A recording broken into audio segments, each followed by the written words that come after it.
In part 2 of our Project Pajero Flinders Ranges trip, we head up to Bunyeroo Gorge and Brachina Gorge.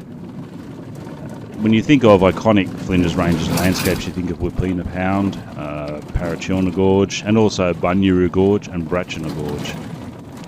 If you're looking for that quintessential Flinders Ranges landscape, you need to go no further than Bunyeroo Gorge. It is that rolling hills down through the valley with the vista beyond of the mountains that sort of surround the valley. It's absolutely magnificent, and as you can see from the video here, the road itself was in perfect condition.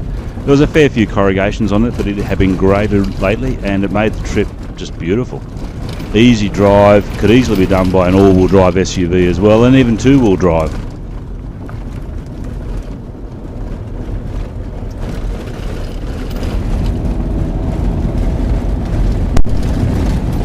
The entire trip is an easy afternoon's drive from Wapena Pound. That's exactly what we did. Headed up from Wapena just a bit after lunch, up through Bunyeroo, Brachina,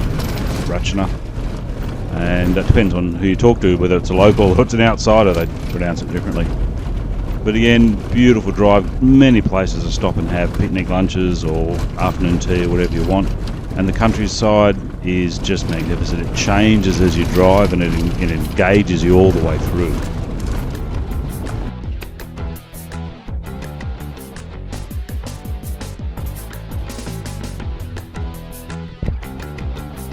Brachina Gorge has some of the oldest landscape on Earth. I mean, it was 600 million years old. It's hard to wrap your head around that when you're driving through the gorge itself and seeing all the rock formations, just how old it was.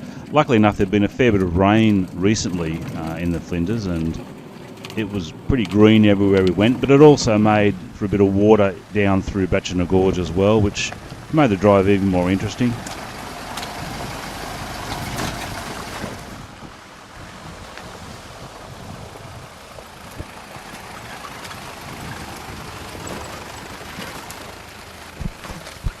One thing we were thankful for, because it's a really rocky track in there as well, that we had our Bridgestone D697 all-terrains on. Even through all of this sharp rocks through here, there was no chipping or any sort of gouging of the tyres at all, and they handled the road beautifully, evened out a lot of the corrugations, and just made the trip very smooth.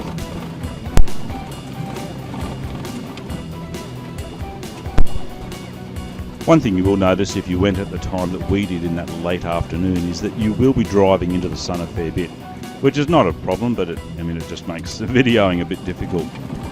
The other thing you'll notice is that the gorge itself, you're talking about a river that's 600 million years old that's cut through the rock face, so it becomes quite dark inside there and you don't realise that it's still light outside.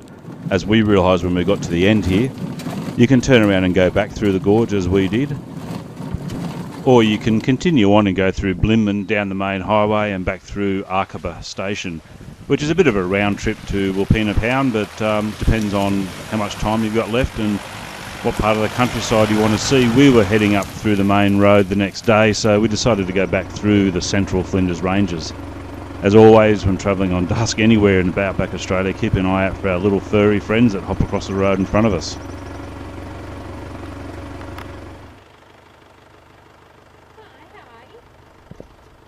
We'd like to leave you, or this video, with a sunset in the Flinders Ranges. Magnificent. The light on the rocks changes colours, just stunning, and it's part of the scenery and the whole vista of what makes up the Flinders Ranges as to be a must-do destination for anyone that's wanting to travel outback Australia. We're going to leave you now with the Flinders Ranges. Our next part of the trip is from Flinders to Birdsville, which we'll do another video for you very shortly. And hope you enjoy the colours and the rocks. As always, many thanks to our Project Pajero sponsors, who without their help this trip would not have been possible, and they make our journey so much easier.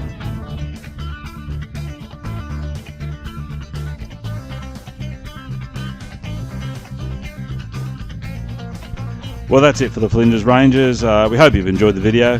Thanks for joining us. We'll see you next time.